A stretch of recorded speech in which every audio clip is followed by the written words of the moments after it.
Respublikasi, O'zbekiston Respublikasining Konstitutsiyasining qonunlari so'zsiz tan olinadi. O'zbekiston Respublikasining Konstitutsiyasi to'g'ridan-to'g'ri amal qiladi va huquqiy yagona makonini tashkil etadi.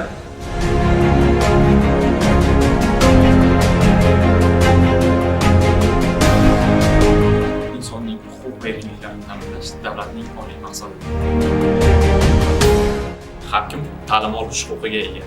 Davlat umumiy o'rta ta'lim va boshlang'ich professional ta'lim olishni kafolatlaydi. Umumiy o'rta ta'lim majburiydir. Ushbu norma O'zbekiston Respublikasi Konstitutsiyasining 50-moddasida belgilab qo'yilgan.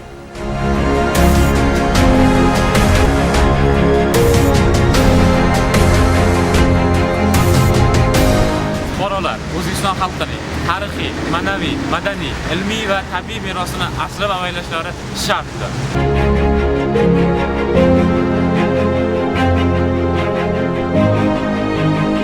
Tarixiy, ma'naviy, madaniy, ilmiy va tabiiy meros davlat tomonidan muhofaza qilinadi.